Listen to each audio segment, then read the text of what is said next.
Hello, and welcome to another episode of Boundless Body Radio. I'm your host, Casey Ruff, and today we have another amazing guest to reintroduce to you now. Chris Bates is a returning guest on our show.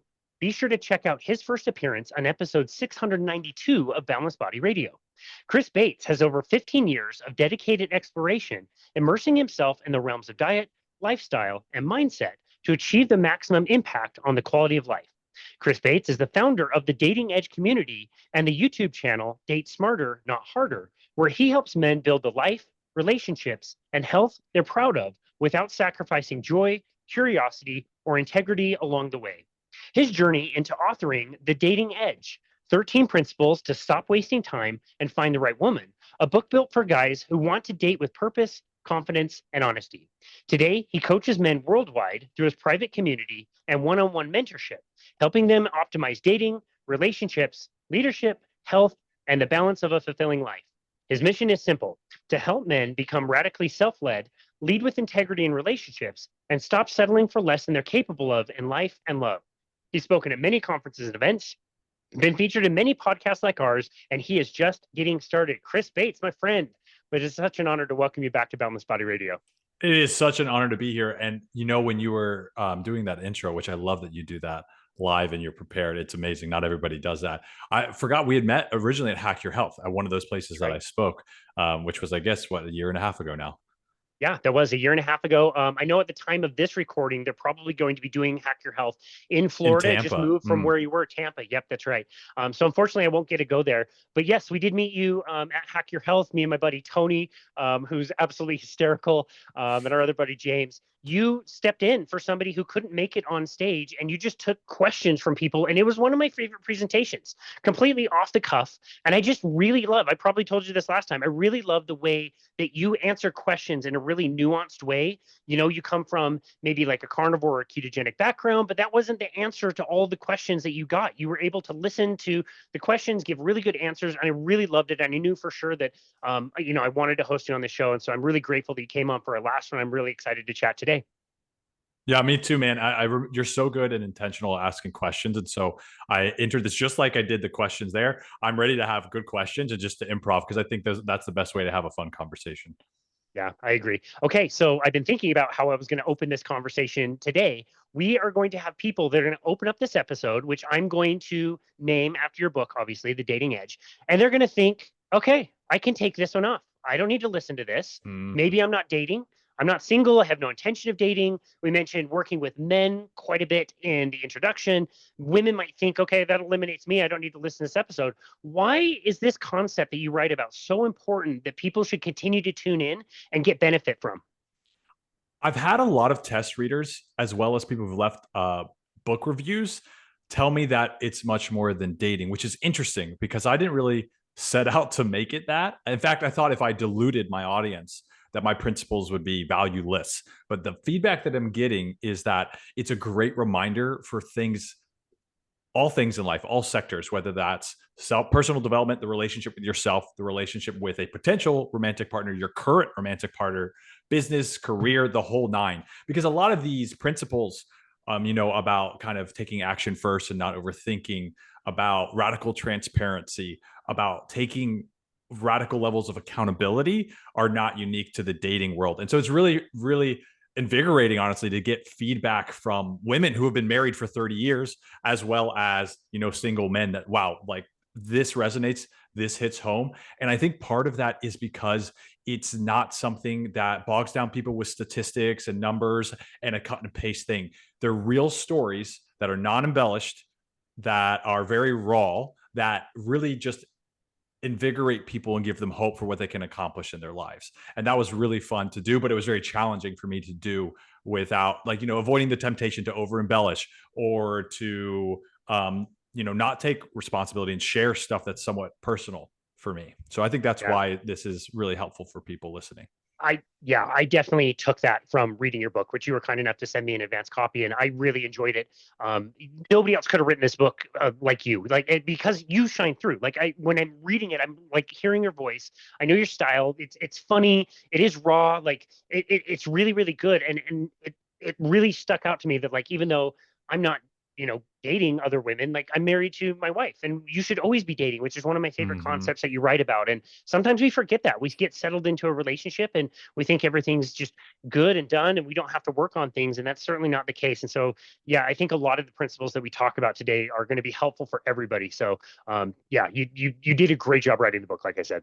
I appreciate that, and I don't want to, toot my own horn too much, but with AI and this is the true of everything that we do. There's always the temptation to cut corners, and I was like, no, if I'm going to do this book, I'm going to do it the right way. And to me, that was doing it the handwritten way. And AI was a great editor in lieu of one when I needed one to be like, hey, I wrote this. It doesn't make sense. What are some ways I can change it? But none of it is AI generated, and that's really important to me. And I think that's why the uniqueness of it sticks out. And I think that's also why people get more value of it, because we're seeing AI. We think it's the not that it's all evil, but it definitely has some evil components. We're seeing in all things, people are using that route to expedite in their mind what they're doing. But I think it actually makes it sound much more generic. And yes, it might be manicured in some ways, but it's not unique in any ways, in my opinion. And I really wanted to avoid that. And I thought that the value was in the raw truth. And there are mistakes in the book, I've come to find, and I just have to live with those. But there's something to that. Yeah, I agree. Dude, if you told me that you wouldn't feel authentic about it unless you made your own paper to be able to write on, it wouldn't surprise me at all. Like, that you would go to like that level. You know what I mean?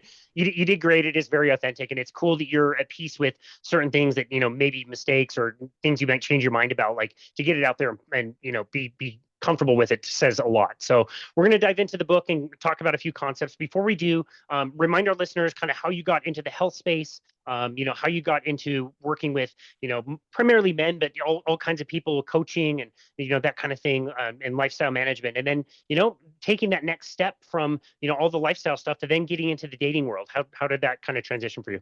Yeah, when I was younger, my dad, who's my hero, I could see him slipping from a health perspective to provide for our family. He was definitely sidelining his needs, and I ever since then, as like a teenager who had struggled with, what would you say?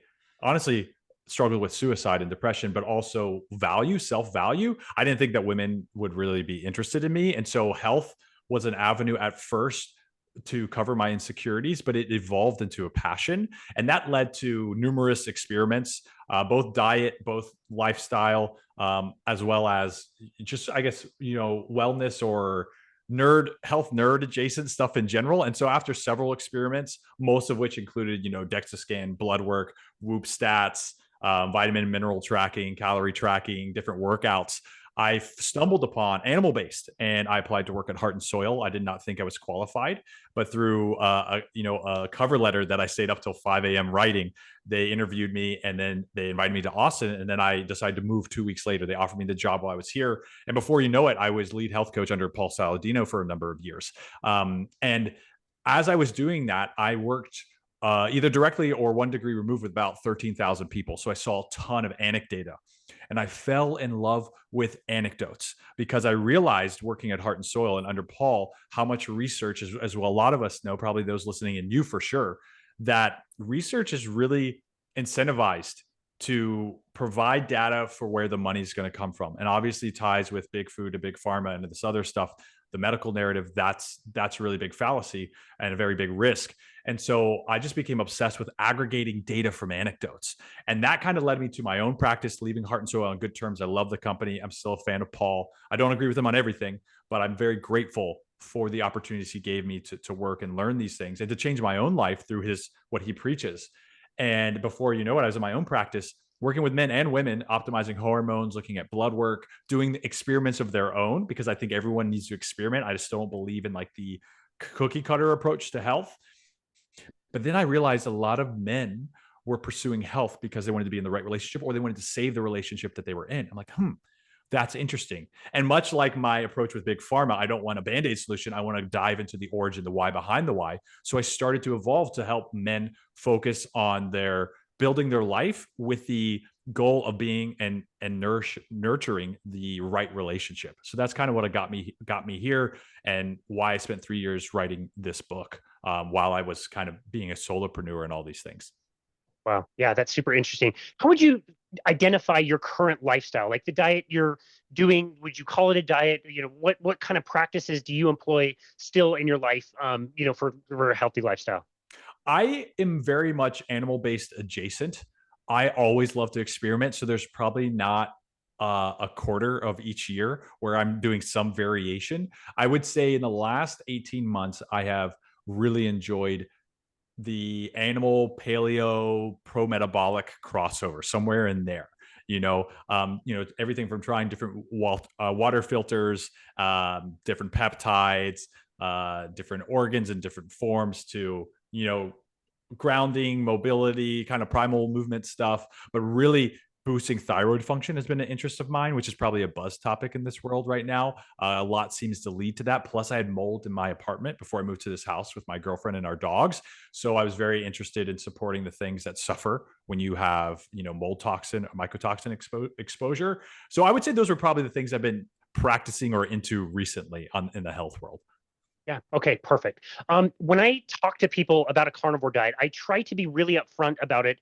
And I try to say that my definition of carnivore is a hyper carnivore in nature. 70 to 75% of your calories coming from animal products or greater. I tend to be more on the strict side. Some people can be a little bit more on the the liberal side. Maybe I should just call it animal based and just leave it at that. But I like Mm. the hyper carnivore definition because I don't need to worry if stuff sneaks in for certain people. People can experiment, like you said. They can try to bring things back in. I think animal based, again, hyper carnivore, whatever you want to call it, works really, really well for a lot of people, and that can be a nice base that can get people, right, and then they can expand out after that and see what affects them and what doesn't. Recently, you and I talked about this last time with Hmm. Paul Saladino seemingly being kind of the OG of somebody who said this is the exact way to do it, and then a year or two later decides to back off of it. We're now kind of in this trend where there's a lot of people who have been influencers in the carnivore community. Some of them have been, quote unquote carnivore, whatever level they are, for years, decades even. And now there's a lot of noise and buzz around quitting carnivore. Carnivore was great for so long, then it started to cause problems, and now I'm not doing this. And that message is getting out to a lot of people. What kinds of comments, thoughts, anything along those lines do you have on something like that? I think it's really interesting because when I started to work for Paul, he had recently made that switch. It was right before he moved to Costa Rica, and he had started introducing carbs because he was experiencing a lot of electrolyte management issues. This is kind of the quotation of what he said a lot. And I know personally, I had done, I call it dirty keto years ago when I was married, before, prior to divorce, and before I was really deep into this stuff. I had done dirty keto, which was basically just be ketogenic, but you're not really caring about the quality of foods that you can eat. I was really budget driven, and I just wanted to lose weight as I was working a dead end office job under, very poor lighting, to try to look good for my wedding, and feel good really about my wedding. That obviously is very different from like a lion diet or well formed carnivore diet. And I have done that, but not for as long as these other year long dietary experiments that I had done. So in a way, I have a strong opinion towards animal based because of the anecdata from myself, my clients, and my time at Heart and Soil. But I truly don't know what it's like to follow a strict keto or carnivore diet that's clean in the long run. That is one of the experiments that I have tried in the short run, 30, 60, 90 days multiple times, but I've not really done the long run. So I try to say I don't know and be a man about it and not comment too much about it. But from the comments coming in, when I worked at Heart and Soil, a lot of people came to us that were concerned with Paul's switch and his mindset.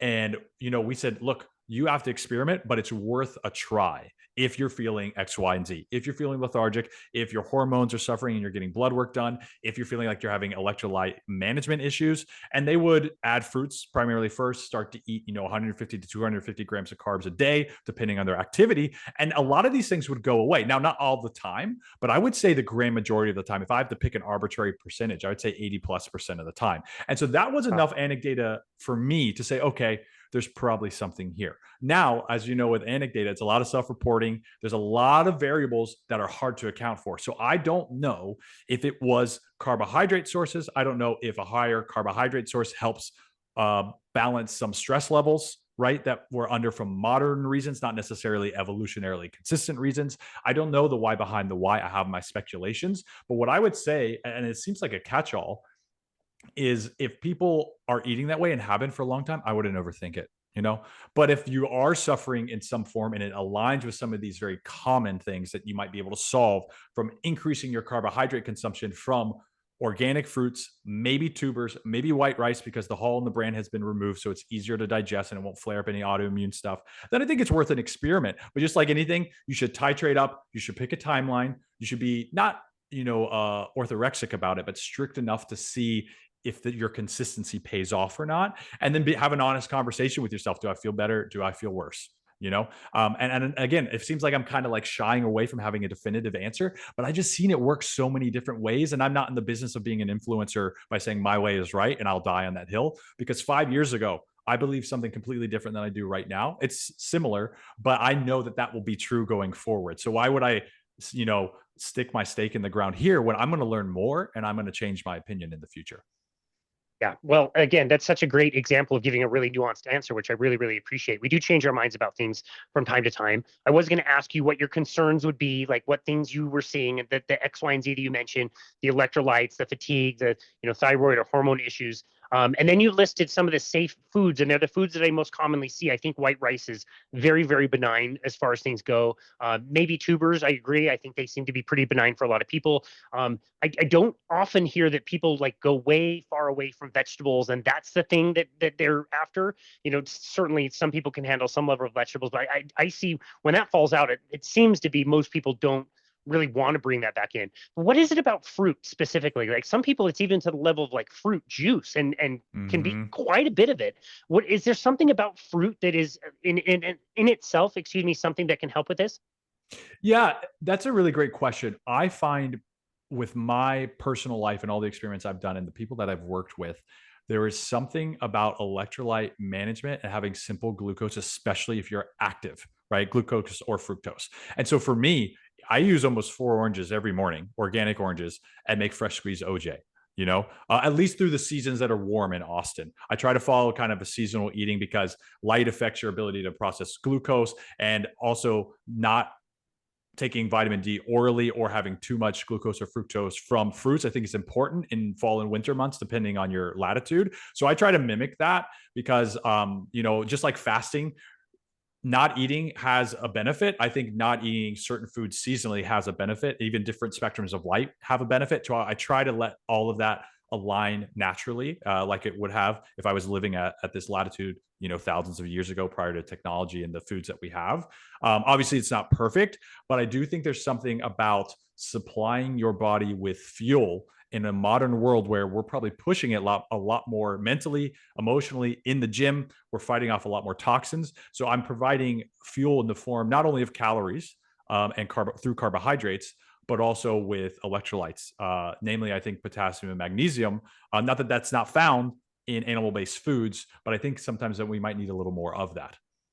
Cool. No, I really appreciate that. I really value your thoughts on that. And I think most of us that are creating content, we do want to be honest and upfront, and we want to steer people in the right direction. A lot of people on the ground just get so confused because it's like, wow, I Hmm. followed this person forever. They've been doing this forever. And now they're saying not to do it, or this messed them up. Is this going to mess me up? And so it is a nuanced conversation. But the way you approach it, as far as like, hey, you can try this, do this as an experiment. If you notice that you're eating fruit and then you start to eat candy bars because it's reigniting some of your sugar addiction, that might be a little bit tough for you, but there's other things you can try as well. So again, I really appreciate that. So thank you so much for going into those details.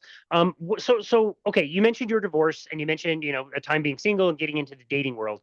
I remember after my divorce, same kind of thing. Like, okay, now I've been married for 8 years. Now I get to, go into the dating world, and this is going to be fun and interesting. And like, the apps were just coming out, and like, it was so great. You can swipe and see all these people, and it's awesome. And these dopamine hits are fantastic. Start conversations and never go anywhere. After a week, you're like so sick of the app. You meet women, and either I'm not very interesting or they're not very interesting, and you're just like, I remember being over it after like 3 or 4 months. Like, this sucks. This is not that fun. I thought I could Yeah. like just go to a bar and start a conversation, or just talk about books or anything that somebody was interested in. And it wasn't like that for me. What was your experience in the dating world that you found lacking? It was, and that's just part of what the book is about. I felt like a drop of water in an ocean of flame, for lack of a better analogy. And partially might be because I wasn't very experienced and I was almost 30 when I got divorced. And so I had gone my whole adult life just in a small town. It was easy to meet people. Everyone knew everyone. I didn't know this process of getting to know a stranger. I'd never used the apps before. I'd never lived in a city. So there were a lot of stacking variables that made me feel quite inadequate and not experienced in the dating world. But like just with my health experiments, I just love failing forward. I mean, I may not say that in the moment, but looking back and the general North Star of failing through experimentation, because that's really what success is, in my opinion.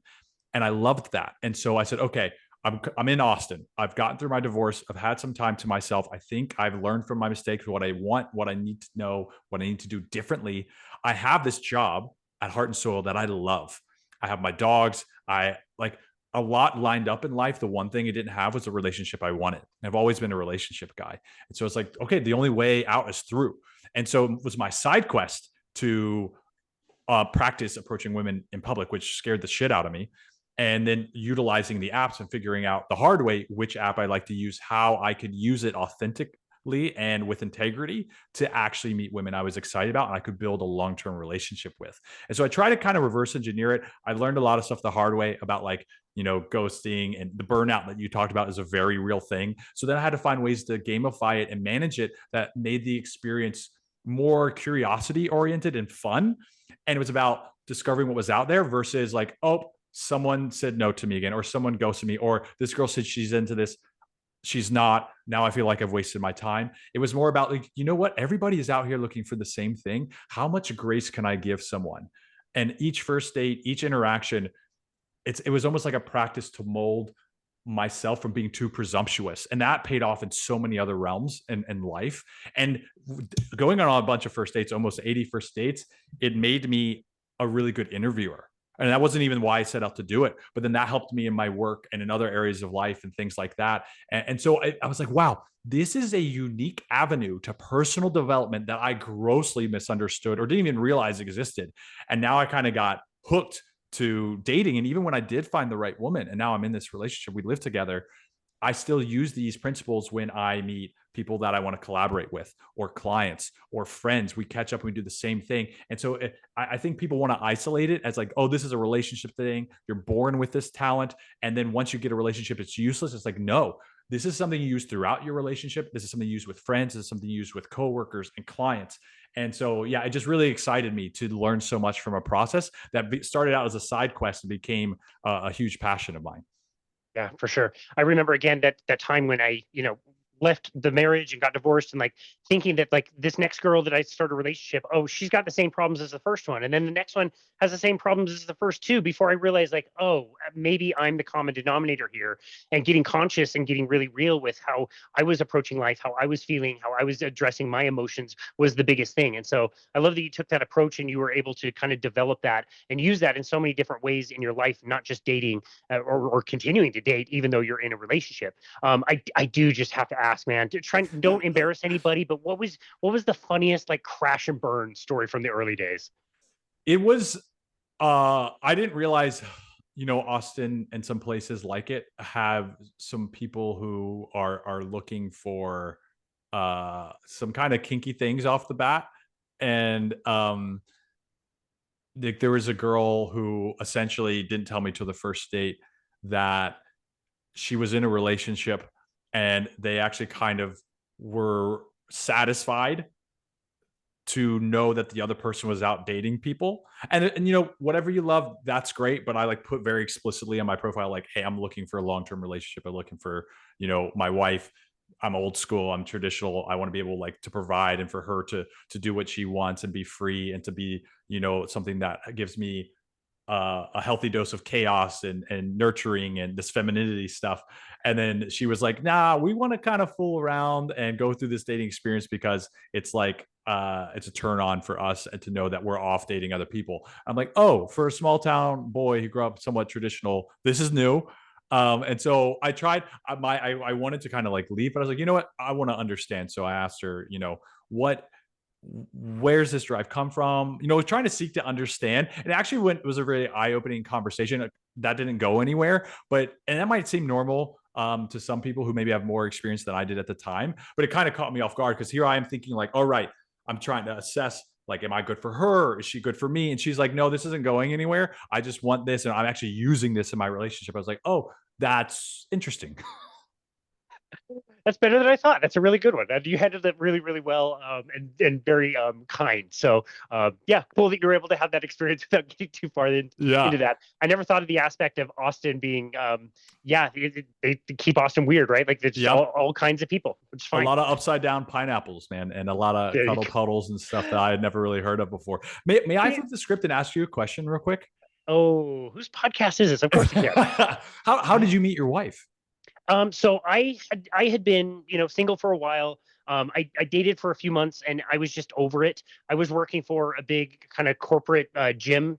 You would recognize we had clubs all over the Western region. And I was managing their metabolic testing program so we could, assess calorie burns and resting metabolic rates and fat burns, which is how I was able to find the low carbohydrate community to begin with, was through like optimizing fat burn to help endurance athletes Mm. not bonk essentially. And I was managing this program over the West. I traveled to a club in Colorado to do a presentation, and Bethany was there as one of the personal trainers, just in a different club. And so, we started kind of dating long distance, and then she eventually moved over here. We got engaged, and yeah, that was that experience. So it was is a meet cute kind of thing. It was in person, and you had been single for a while at that point, or Yeah, several months where I just was like, okay, I've been dating for a few months. I am over this. I'm clearly not doing this right or whatever. I'm just over this. And yeah, it was in a time when I was not seeking that out, and there she was, and it's gone great ever since. So which is interesting because I hear that a lot in terms of like people are either kind of burnout, they're a little jaded, and understandably so, because it can be a real big time sucker, energy vampire for some people. But there's something about kind of hitting fuck it, excuse my French, where you're like, I've done everything, whatever. And then you're just doing what's best for you. And then someone shows up and it's actually the perfect opportunity. In fact, that's part of what I do with guys. It's like, okay, let's forget dating for a second. Let's take an audit on your life. Like, is your health dialed in? How's your stress levels? Are you managing your time? Do you have social circles? Before you worry about bringing someone into your life, are you living the life that you love? Because it never fails. Once you're living the life you love, something either falls into your lap or opportunity presents, and you're ready to go say, "Hey, I want to invite you to what I've already built for myself." And so I just love that. That's your story for that. That's really cool. yeah, man.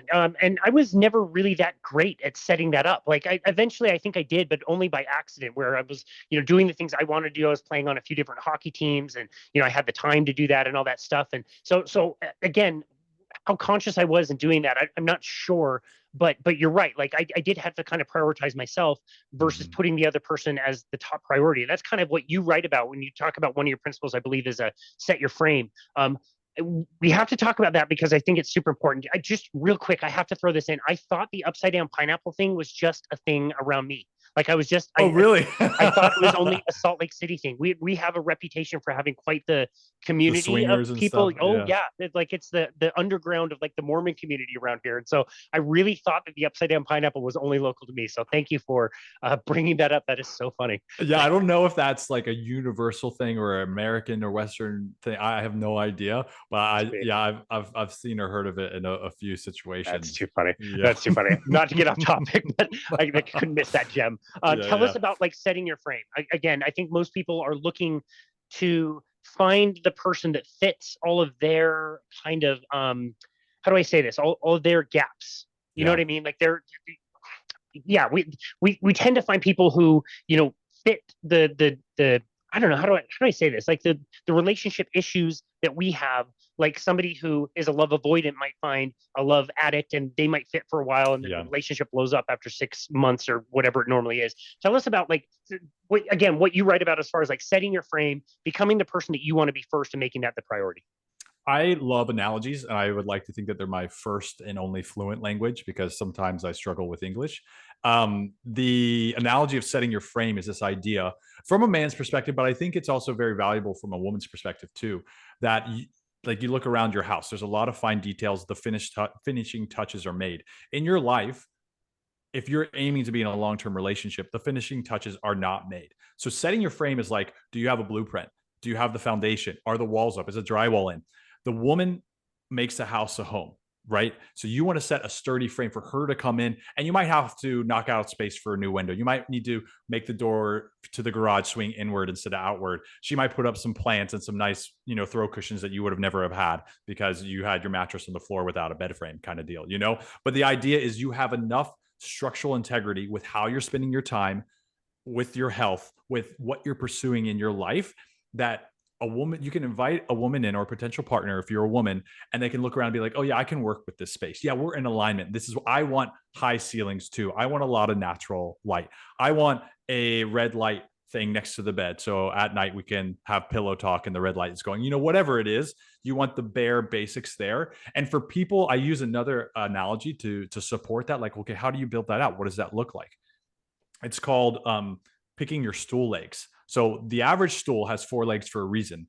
It's not so many that it's cumbersome, but it's enough that makes the foundation where you sit firm. And so we want to have a firm foundation for setting our frame. And I think it's really important for health to be a mandatory stool leg. What a stool leg means is it's a major area of your life that you're sinking time, energy, attention, and effort into. And that's why you can only have 4 of them. If you get yourself too scattered, the others suffer and it's not worthy of being a sturdy stool. And if you have too few, it's like a bowling pin stool. No one can sit on that. It's going to fall right over. You're going to strike out. And so health, I think, is a really important stool leg because it feeds into the others. It's almost like the stool leg that has the little things that branch out to the other ones to connect them. I think that's a good way to look at health. In fact, I, in the book, talk about how it's a required stool leg. You should be sinking time into that continuously, even if you're in a relationship, because the relationship can fail because you neglect that. But once people are investing enough time that they feel like they're healthy, or they're on the road to better health, or health is sustainable, then you have to be like, okay, what are the other areas that I'm sinking my time into? For me, my stool legs are my business, because it's not only an avenue of financial stability, but it's service. Like my passion goes into that. I think people need a passionate outlet. There's also creative outlets. I love writing, so that's a creative outlet to me. And then I would say the sense of adventure is my 4th one. Whether it's going, and I love nature, I love chasing and handling critters and observing wildlife, or I'm kind of a nerd, and so I love Lord of the Rings, I love D&D. So like visiting these books and playing this stuff with friends is another element for me. And so I pretty much spend all my time in these 4 areas. And so I would just encourage people to ask themselves, okay, how many legs of the stool do I really have? Like, where's my time going? Do I need to add a leg because I have too few? Do I need to remove one because I have too many? Or what even do I want to do? And that helps you build your frame out, believe it or not, even though those analogies don't seem very conducive to one another. No, I like that. After working with so many, people and men in particular out there, do you notice that the stool legs vary vastly, or are they pretty similar for most people? That's a great question. I would say it's very common to have that there's like a career oriented stool leg, there's a health oriented one, there's a social oriented one, and then there's a creative outlet. I wouldn't say they're all that way, and there's, again, sometimes a crossover depending on what people do, but I would say that that's a good place to start. And in the book, there's a whole list of like, here's some typical categories and some specific examples under each category. But people can, if they're listening to this and you want to, run with this on your own, it could be whatever you want. I think that the questions that help you make this more visual or tangible is like, what do I really spend a lot of time doing? And if I go to the macro level viewpoint, what category is that under? And just be really honest with yourself about how you're spending your time. Otherwise, you can't really segment it like that. Got it. Okay. Another thing that I really enjoy that you write about is bringing all of that authenticity to the very first date, like really being yourself in those ways. And there's got to be some part of you that's like, do I really want to be talking about Lord of the Rings and D&D like with my first date? Maybe I bring that out on the 3rd date or whatever. But why is it so important to lead with that stuff and really embrace it? Because I think, like you said, growing up, I think a lot of us feel self-conscious about, maybe our likes, our interests, our passions that maybe aren't the same as others. You know what I mean? Yeah, I know exactly what you mean. And that there's this idea I talk about of beware the representative, because a representative is a version of you that's not necessarily lying, but it's skirting around the truths that you wish that you could share. And the purpose of it is because you feel like If you are really honest upfront with who you are, you might scare a dating prospect away. And I get that. We all feel that, men and women. I felt that a ton, and I've given into it when I wish I hadn't. But what the idea of is like being authentic and upfront, even if it's about stuff that's quirky, is that actually differentiates you from the competition, because not many people are willing to do that, especially men. And there's a sense of courage and vulnerability, and almost challenging yourself. And you're like, you take the leap of faith and you're like, hey, this is something I'm super into. If they're not really into it, you've saved yourself time. And chances are, though, if they're compatible for you, and you have, even if they don't not into the same thing, they'll be like, oh wow, this guy really, or girl really chose to tell me something they didn't need to, and you build trust instantly. So you're starting this snowball effect that's very positive of building trust, and being honest and being vulnerable and transparent. But you also don't feel like you have to hold yourself in. You can just kind of let whatever comes to your head go. And because I really think a lot of us spend a lot more time and energy than we realize filtering our thoughts and our words, and filtering who we are in order to be liked. And that's a true outside of the dating world as well. And so I think one of life's biggest hacks to sound like anybody else on the internet is, don't have those filters, remove those filters. And you'll be surprised how frictionless getting the things that you want become, and how much fun it can be to actually serve yourself and others along the way.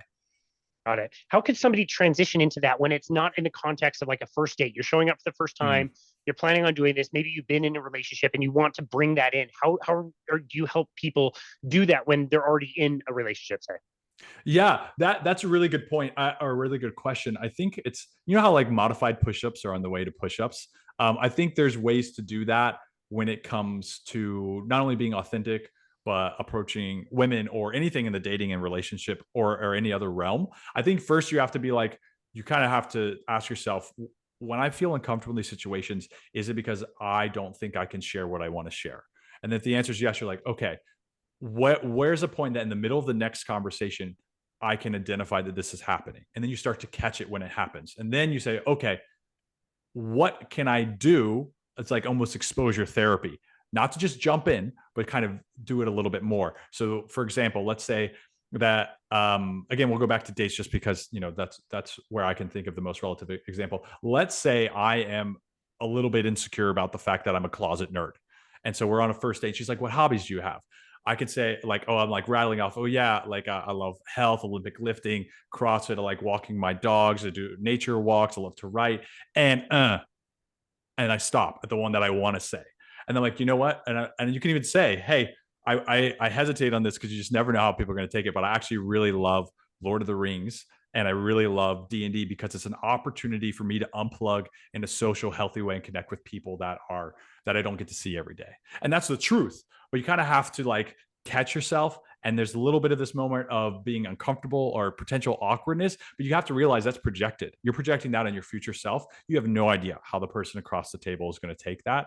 And I think that's congruent to other areas and life. I've had clients who said, yeah, I started to apply this in my job because I've worked for my boss, and she doesn't really notice that I've done X, Y, and Z. She assumes it, but I say, oh, well, I don't want to push back because she's my boss and I don't want to irritate her. But then one day they were finally like, you know what? They caught themselves in that same kind of cringy moment. They're like, hey, I actually spent a few hours on this piece that you assumed that, AI did it, or that I glazed over it. But I want to let you know that I put time into this because it matters to me. And I guess that's more about being reasonably disagreeable, maybe, than authentic. But I think the two go hand in hand.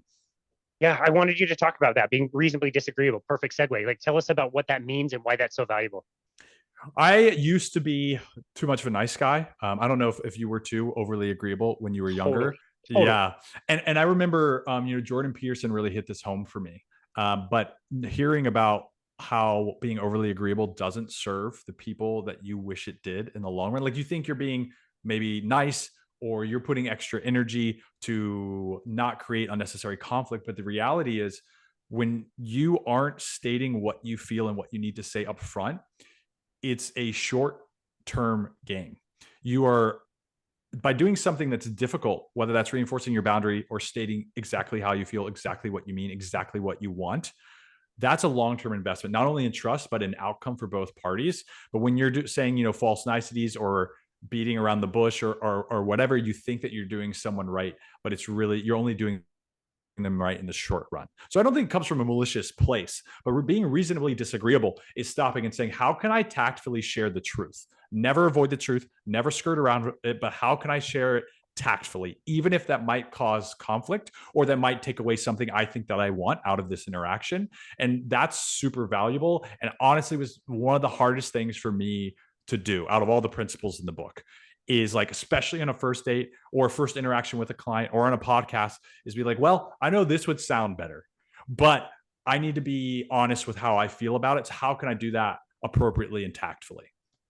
Tactfully, I think, is the key word to do that. Like, you can, my dad always told me, like, you don't have to be friends with everybody, but you can be friendly with everybody. There's ways you can do that in a way that, fosters conversation. And even if both parties don't land in the same place, it at least can spice things up and make things interesting. At least that was my impression. He's a wise man. And the other part of it is they'll respect you and you'll respect them, because how they receive that truth says a lot about them, and the fact that you chose to do it when you didn't have to. And it's not all about getting, respect, or it's not like leveraging or psychology games. It's just a really interesting byproduct to something that makes life. I'm a minimalist. That's part of why I love animal-based and health too. It makes life easier. And so I think tactfully sharing truth also makes life easier. And one of the byproducts is people respect you more. Got it. Yeah, I really like that. I have to ask if it was weird to write about this in 2025 with different like social movements going on, but you talk quite a bit about really getting into chivalry and really owning chivalry and why it's not dead and why that's important. Can you tell us about that? And definitely tell us, like, was that weird to write about in 2025? I just, it's again another perfect segue. These are so organic and fun. I had to be reasonably disagreeable with my own book. As I wrote the rough draft, I was on a writer's retreat, 48 hours in a shipping container Airbnb with my dogs. I barely slept or ate. I typed 135 pages and I read it. I'm like, this is amazing. But as soon as I did it, like 6 or 7 drafts and shared it to an editor for the first time, they're like, this is more abrasive than you think. So the book is not diluted, but is much more tactful, because I had even more harsh opinions and I would have definitely gotten crucified for that. But I realized that, like you said, oh, it's in your voice. People who've talked to me understand my intentions, but I had to realize this book is going to reach people who aren't familiar with me. So I'm not pandering, but I have to say things tactfully in a way that someone who doesn't know me will be able to still get value from the book, because ultimately it's 100 and however many, or sorry, 250 pages of me trying to serve them, even though they don't know me. So if I can't say it in a way that they're receptive to it, then what's the point? And so after I reframed that, I'm like, okay, how do I be reasonably disagreeable? So I kept things that I believed in there, like chivalry, because I do believe that chivalry is dying. I don't believe that it's dead, because even with, and I hate that politics have become a part of health and dating and relationships, because they never have any place there. I think that's just people weaponizing things that humans need. They're just trying to grasp at everything to divide us. That's my theory on that. But I think chivalry and the bond between a man and a woman, or even roles within a relationship, I don't believe they need to be a certain way, but I do believe that some of these older principles still hold value, because women, I guess women is men and women. I like it. Women, that's a new word. Women, I hear this all the time, no matter where they are on a political spectrum, no matter, what their orientation or whatever, they really want men to be chivalrous and what's the word that I'm looking for? Traditionally masculine, right? Being willing to help them with things and open doors and make plans and lead. And it's really interesting to me that's not unique to a certain level of political spectrum, or even just ideals in general. And so I was like, okay, there's something to it. I witnessed it when I grew up, and I hear women talk about this all the time. So it served me well when I leaned into it more, and I felt like, oh, this is natural. Kind of like when you go outside, when you're first getting into like all this health stuff, and you like ground yourself, you close your eyes, you're looking at the sun, you're getting that morning sunlight, and you just feel better all day. That's how I felt when I started to employ some of these more traditional and chivalrous values. And that's why I talk about it in the book, because I think it can help differentiate, and men typically are more happy with themselves when they choose to be that way. Yeah, I love that. I love that you wrote about that, and it's really encouraging to know that most women do actually want that. So okay, so to get the relationship we're looking for, we have to, try a lot, and a lot of those relationships obviously are not going to work, which is something I think low key is really cool that you write about in your book. Is like how to like really break things off when you know something's done, not to linger. Like tell us how getting through some of these relationships that clearly are not going to work. What things people need to do to be able to move on. First of all, we have to identify that any kind of open loop is the same as a leaky circuit. You have energy going through a circuit. If you have leaky energy, or heaven forbid you spill some water, the thing shorts out. So it's just an analogy to show people that time, attention, energy, money, those are all some of our precious resources. You don't want to hand yours out willy-nilly, and you don't want to really tap into other people's more than you need to. Now, when you're going to find the right relationship, it's messy. Nobody's perfect. So you kind of set that expectation first, but you're like, how can I keep from having unnecessary leaky energy, wasted resources for me and other parties? And I think the way that we do this, as soon as you have to have honest conversations with yourself. So after every interaction, every date, I'm honest with myself. Like, do I want to see this person again? If yes, why? Is it loneliness? Is it validation? Is it what's the reason? And when you discover the why, if you're like, I don't see a future with them, that's the exact moment I think you need to close the loop. And close the loop just means like, let's close the circuit for good. And sometimes if it's one date, I would typically send a voice message. I'd think about it, be sure, and the day later to say, hey, had a great time. I don't see this going anywhere. I think it's the most respectful thing to let you know right now, but I enjoyed XYZ. I would always add something that was unique to our date because I wanted to be authentic. And I did appreciate every one of those dates because I learned something. And so a part of it's not only closing the loop, but thinking about how you can gather all these nuggets. You can collect all these experiences and know that whether or not it works out in the long run, you will benefit from it, as will the women or men that you interact with.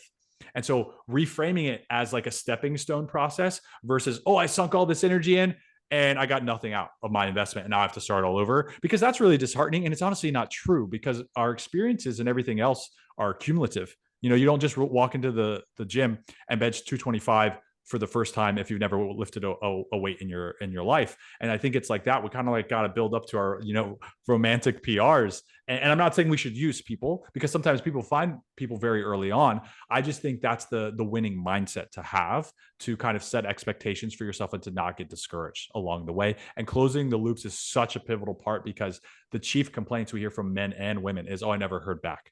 Or like, I don't know what went wrong, or I wish they had just told me. And I think it's just a very kind thing to do. And you're going to be really proud of yourself for closing the loops as soon as possible. And then you're not wasting their time or yours. Yeah, and the example you gave again is very tactful in the way that you presented that, and I don't think many people would be too pissed off to get that message in the way that that was delivered. So I really do appreciate that. I love that you write about relationship synergy, and I'm going to spin this one a little bit different if you're comfortable to tell us about your current relationship and the ways that the two of you have been able to build up a type of synergy. If you're listening and not watching, the smile on Chris's mouth right now is pretty telling. Yeah, how have you in this current relationship been able to build a lot of synergy? So, and I'll be very vulnerable here. It has been a huge lift for me to try to run a business and not go under, while also self-publishing a book. I'm a solopreneur. I don't have a team. I don't have anybody else that does anything. And I really want to be a provider in the long run. I mean, that's what I talk about in the book. But the book has been a huge investment of time and money and capacity. And so there are things in terms of health and principles that I thought I would never let slide because I neglected them when I was younger, that I've had to kind of sideline in order to push this thing through to the finish line. And as a result, I can be a lower energy than I typically am, maybe a little cranky, needing more time to myself. And Mallory, my girlfriend, is just so understanding. And she knows that in the long run, I want to be able to provide should she choose to stay home and stay with the kids. And she's wonderful at like cooking and cleaning and making the house just like a joyous place for us to be in, for our friends and family that visit. And so I'm just like really trying to work hard, and I don't know that I would have this level of motivation if I didn't see a future for us like we really want. And so even though right now I'm not able to provide to the degree that I would like, that's what I'm working towards. And even though right now she's not able to lean on me in the way that she'd like, she's still supporting me because we know that that's what we're shooting for together. And so I would say that that's a way that we synergize that probably resonates with a lot of people, because even people who've been in relationships a long time, shit happens. You lose your job. Someone has to lean on the other. You kind of have to share the load or swap roles or whatever. And it can be really stressful for men and women in those situations. And men and women who aren't in relationships, again, another chief complaint that I get is like, well, I wanted to be able to lead and do these things and plan dates. And she didn't really let me because she's so used to doing that on her own. And she's like, well, I have to do this because I've never had a man step in and do this. And I've had to take care of myself until the right guy comes along. But then she, and it's nobody's fault. This is what I like to say. It's us versus the problem. These are modern problems. And instead of men blaming women and women blaming men, which we see all the time, we just have to meet each other halfway. And I'm really grateful for Mallory, because there's not a lot of women who would be okay with a book like the one I put out that's very vulnerable and tells a lot of stories that are true. And a lot of women wouldn't have the patience for my starving artist face, which hopefully we're on the tail end of, like, while I try to, continue to pump my life into the business and help people and be able to support our future family off of it. So I hope that's a good answer to your question. Great answer. Yeah, I think that's a really, really good example of that. And yeah, I really appreciate the vulnerability and the honesty there. The last concept I really wanted to talk to you about, very selfishly, is my favorite, which is never stop dating. This is, again, we mentioned earlier in the conversation, this is really, really, really easy to get into, settle into something, take people for granted, think the relationship's always going to be there, only to have something really terrible happen and have that relationship go away, or somebody dies, something changes, whatever, all those big life things you mentioned. So tell us about why never stop dating was such an important concept to write about, to continue this in the future. Yeah, I had a lot of test readers, especially men, that were like, this chapter doesn't seem like it fits in the book. You should remove it. And I said, no, because the idea, like, I wouldn't assume that I know everything in the book is going to answer everyone's questions. But I think it's really important to leave the last principle so people know how they can sustain what they're after. If the long-term goal is a long-term relationship with the right person, you need to know how to sustain that.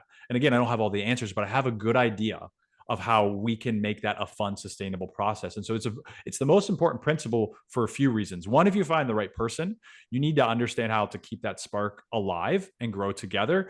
But also, you might have to start over if you're not with the right person, or something happens and you need to split ways. And this happens to us all the time. So never stop dating also means don't be afraid to start over. And I think the biggest ways that we can do this if we're in a relationship is, and I know it sounds super left brained, it's so typical man of me, but like, I have a recurring reminder of like, okay, what dates are we going to go on in the future? Like, time block the calendar, invite Mallory to it. And I don't necessarily tell her what it is. Sometimes we have plans and we work together on it, or she'll look into something for us, but I try to make time on my calendar, because I'm a time blocking person. I color coded and everything, to say, okay, I need to figure out a time.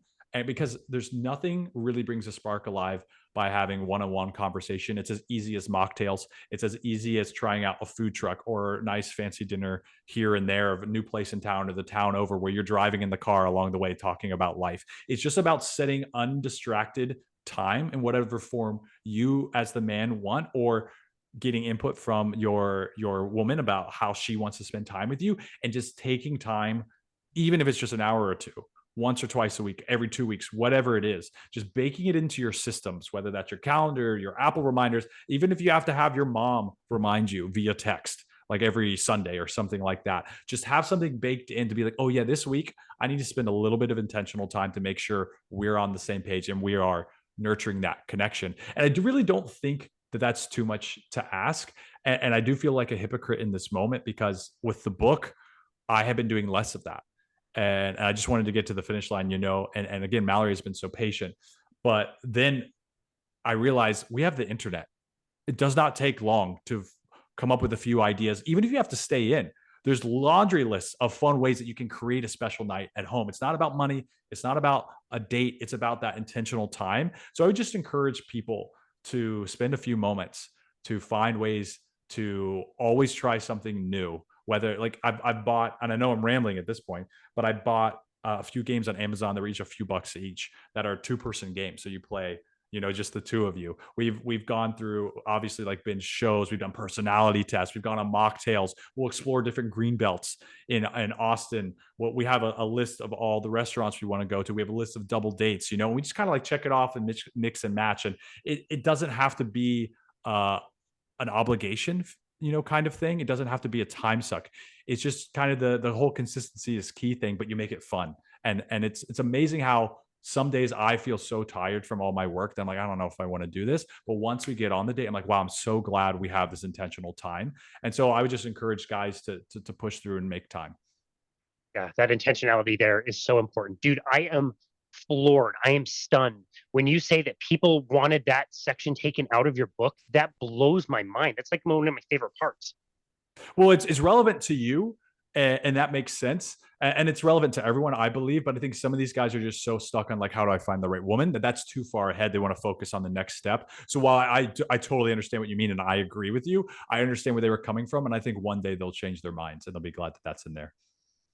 You want to find the right woman, you want to keep the right woman, right? Like you can't Yep. let that slip. And I see that slip all the time for people. And it's something I have to be really conscious about too. Like understanding that, yes, there's times that things can ebb and flow and you're putting all this work into your profession and you're pushing the book across the line, like you said, that can happen and that's fine. But again, just being intentional about that and finding just little other ways to be able to do that and just being aware of that. So you know that once this is done, you can get back to being more consistent with that. I think is a great way to look at it. So again, I understand why I guess people would want, all the attention to be find the right woman, but you sure damn well want to keep the right woman when you find her. Yeah, I like how passionate you are about it, because like you're in it and you see the relevance to it. So I'm glad that you made a point to really cut that and isolate it. Well, I'm glad you put your foot down and said, I am keeping this in my book. It is your book and you can do whatever you like. And so I'm really glad you stood your ground there. And so, yeah, man, this has been an awesome conversation. What do you see for yourself, like moving forward, like professionally, to be able to get to those relationship goals? What do you have that you're working on after this book? I mean, obviously it's such a big push and you're trying to get in front of people and share the message. What do you foresee in the next few years for yourself in this relationship? It's really about, the book is a key to open doors. In terms of me being able to speak more. I've always loved speaking, and that's why coming on your podcast each time is such an honor, because just like the dating reps, I need to get repetitions. I need to refine. I know it can be verbose at times. And so I have my own things to work on with speaking, but I just love it so much. And the book gives me an excuse to qualify for certain speaking gigs. And therefore I feel like I can speak to people I might not otherwise come in contact with and reinvigorate them to not give up on their relationship, to not give up on dating. Because, we have so many people like, oh, men aren't worth it. Women aren't worth it. Men are the problem. Women are the problem. I would love to do a small part in being an antidote to that. And so outside, because obviously a lot of this, a lot of speaking gigs, a lot of podcasts and stuff, we call it freemium content, like no one pays for it. I don't care. I love that. And the book gives me an excuse and some authority to go speak to more people that I haven't met and haven't gotten in contact with. So I'm really excited to use that and leverage that to reach more people so we can get this to be more of a movement where everybody's just like, oh, I'm giving everybody in the dating and relationship world grace. And I'm really excited about finding the right person. I want to bring that back so much. And then as far as like the coaching element, I had done a lot of like mid to low ticket stuff, but I left Heart and Soul. I was doing high ticket stuff, and I realized I love one-on-one coaching. So I'm going back to more of that now that the book is out. And so primarily I want to serve people through freemium content and then one-on-one super tailored stuff, because I just love that so much. I love like the nuance. That's where I get to like really shine and serving people. And so I would say, yeah, there's just going to be a lot of speaking, a lot of one-on-one stuff, and the relationship. Mallory and I want the homestead. And I mean, the real dream for me is to be near somewhere like Denver or Austin and be like 25 minutes out, have 12 to 15 acres of land, have a regenerative farm. I have so many nerdy ideas about how to repurpose like rainwater filter stuff using like moss and rocks, having a cement mold-free house with the plants and the greenery running through it, open air concept, but then having a retreat center and Airbnbs that I build myself. So family and friends can visit, but people can pay to come. The land pays for itself, and we can give them all the food that we're growing, teach them how we did it. And people can host retreats for things that I'm passionate about or they're passionate about. So the business, yeah, I always want to do this to a degree, but ideally, if it's successful, I want to create that and have people like have a getaway with us. That's like the long-term vision, and grow up our kids on a property where they can learn about how to do the things I wish I had learned when I was younger, and also have exposure to whoever's passing through, so they can learn about the world when they're young, but not having to go out there, but rather have people come to them and having unique conversations, learning from people who will know much more than I will in so many areas, you know? That sounds absolutely incredible, man. I hope you get to do that because that sounds absolutely wonderful. I'll That's the definitely dream, come dude. visit you when you do. Dude, I love it. That's Yeah. amazing. I'm really glad that you get to speak more. You're a great speaker. You have a great voice. I mean that literally. Like your voice is actually like really good for speaking.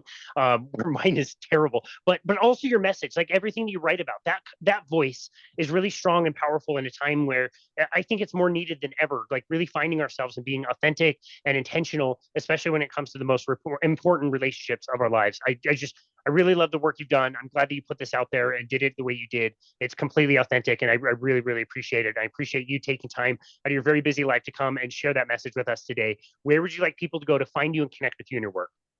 Let me first say, you know, what you said right there might not seem like a lot, but I know you mean it, and actually, it, you know, does mean a lot. In fact, it brings me close to tears because just like with anything, there's a lot of times you could choose to give up, whether that's on the relationship, a book, a career, on health, on yourself, and so like that means a lot. I would just encourage anyone listening, like the whole cheesy thing about the guy who's mining for gold and stops like 2 inches before he strikes it. Just like you got to remember that every day. And so yeah, it means the world for you to say that. I mean, Bates dates on pretty much most social medias: YouTube, Instagram, TikTok.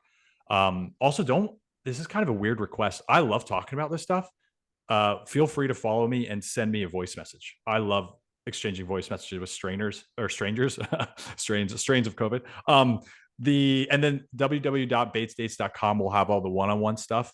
If people are interested in learning more about that. In fact, I offer a free strategy call for people who want to know, hey, how can I find the right person? And so I would encourage them to look that up there. But yeah, that's all I got. Oh, the Dating Edge on Amazon now that the book is officially out. Yeah. Awesome. Yeah, awesome. We'll link to all of that in the notes. That's great to know about the voice notes. I would expect sometime in the next little bit to receive a voice note from me, just checking in and seeing how Hell you're doing. yeah. But I really appreciate this conversation. I think it was very, very needed, like I said, and I think it applies to so many different things in our life. So thank you for all the hard work that you put into this, all the reps that you had to do, all the versions you made, everything you've done to create this wonderful resource and get it out in the world. We're definitely really grateful for that. And thank you again for being a wonderful guest on our show today, Chris. We really appreciate you.